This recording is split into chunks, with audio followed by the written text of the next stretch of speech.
Et stratégie efficace, bienvenue en Corée du Sud dans le monde merveilleux de la K-pop.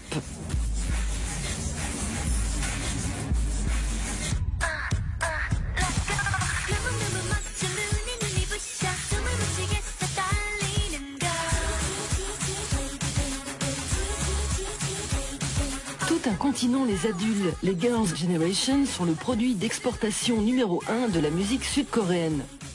Leur pop sucré et parfaitement huilé monopolise les ondes et les écrans asiatiques. Le clip de G dépasse les 65 millions de vues sur YouTube. Tremblez Lady Gaga et Rihanna.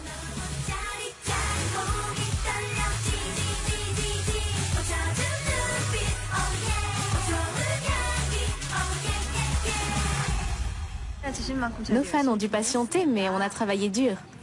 Ils vont adorer.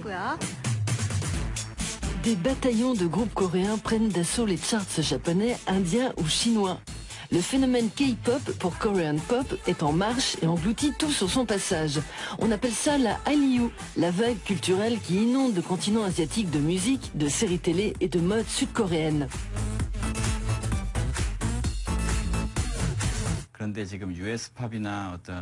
Dans la pop occidentale, il est souvent question de rupture amoureuse, d'émotions destructrices. Il y a des gros mots. Ça ne parle pas du tout à la culture asiatique, surtout pas aux adolescents. La K-pop, en revanche, ce sont des mélodies et des paroles simples, alliées à des chorégraphies parfaites et faciles à retenir. Et ça plaît.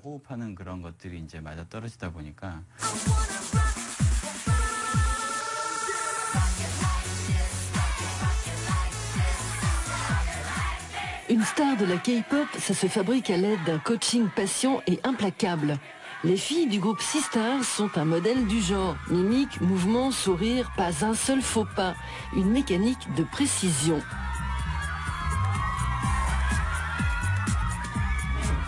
Devenir une star de la K-pop, c'est très simple. Oh, je rigole. Nous sommes des idoles pour beaucoup de gens. C'est pour ça qu'ils adorent la K-pop. Ils aiment le chant, les chorégraphies, l'énergie qu'on dégage. Évidemment, l'apparence est très importante. Les chorégraphies des stars masculines, par exemple, doivent être très énergiques. Ça demande beaucoup de travail. Les filles doivent suivre des régimes très stricts pour avoir des corps parfaits. On attend beaucoup de nous.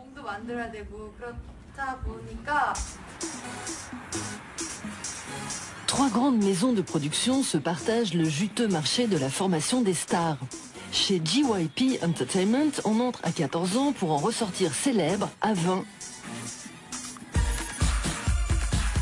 Mike No est l'un des coachs maison.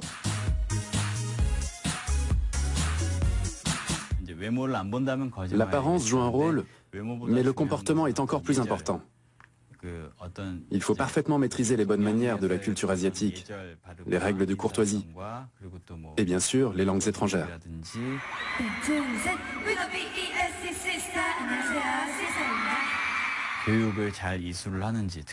Nous observons très attentivement nos élèves pendant les cours, particulièrement pendant les cours de langue, de danse et de chant. Nous faisons des évaluations mensuelles basées sur un système de points que nous avons spécialement développé. Ensuite, les groupes sont montés à partir des élèves qui ont obtenu le plus de points. Rien n'est laissé au hasard dans l'économie très planifiée de la K-pop et surtout pas l'apparence. Ça tombe bien, en Corée du Sud, la chirurgie esthétique est une sorte de sport national.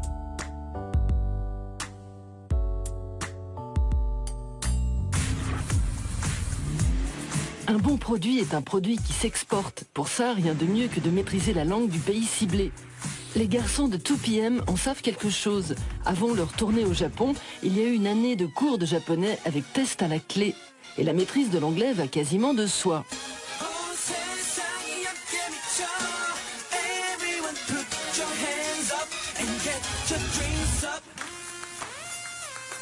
Bernie Cho a longtemps travaillé comme producteur pour une chaîne musicale coréenne. Aujourd'hui, il dirige une agence de marketing spécialisée dans la musique numérique à Séoul. Si vous regardez un peu les groupes phares qui marchent en Asie, vous verrez qu'ils comptent presque systématiquement un membre non coréen.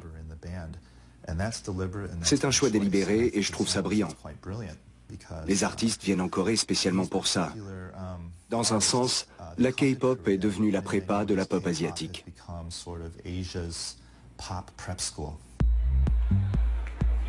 La Corée du Sud est en effet devenue le modèle économique à suivre. Aucun autre pays asiatique ne sait aussi bien fabriquer et vendre les carrières musicales.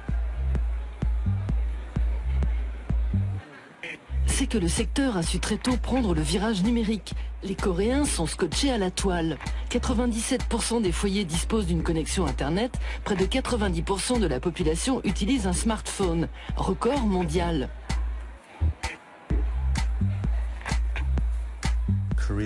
La Corée est un petit pays, mais son marché de la musique est le 8e au monde, le 2e en Asie, plus important que la Chine et l'Inde, et juste derrière le Japon. Et si la K-pop se développe aussi bien, c'est grâce aux nouvelles technologies, les médias et réseaux sociaux. C'est justement à travers le net que l'Allemand Silke Ecker a découvert la K-pop. Le gouvernement sud-coréen l'a invité avec 35 autres fans du monde entier pour assister au festival international de K-pop à Changwon. La Corée s'est bichonnée ses VRP culturels.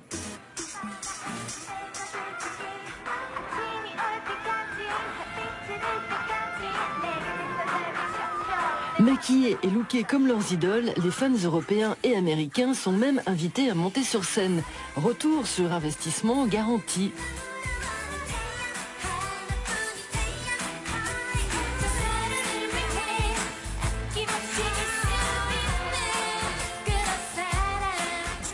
Ce qui fait le charme de la K-pop, une esthétique très particulière qu'on ne trouve pas chez nous, notamment des idéaux de beauté différents, comme des hommes très féminins.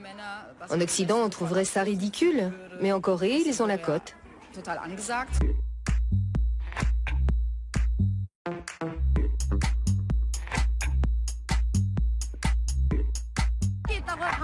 Je croyais que ça se limitait à la Corée, mais je suis super content qu'à l'étranger, ils aiment les mêmes chanteurs. Je suis très fière que nos chanteurs soient connus dans le monde entier. Je pense que l'État doit maintenant soutenir le développement de la K-pop.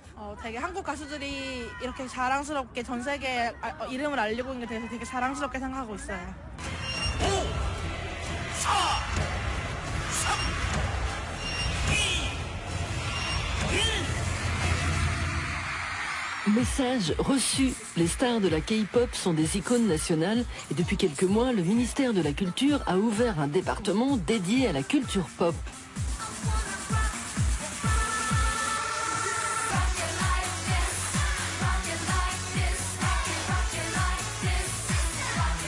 La chaîne publique KBS bat des records d'audimat avec ses émissions musicales au kilomètre et diffuse dans 70 pays l'image d'une Corée séduisante et insouciante.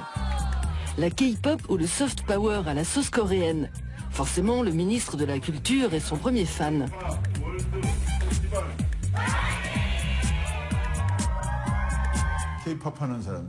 La K-pop contribue à améliorer l'image de notre pays. Elle a entraîné un intérêt pour la littérature coréenne, la musique traditionnelle et les produits coréens en général. Cette musique nous fait connaître dans le monde entier.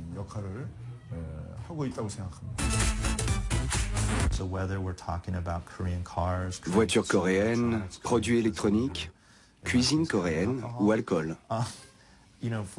Grâce à la K-pop, le Made in Korea a aujourd'hui la réputation d'être tendance et cool.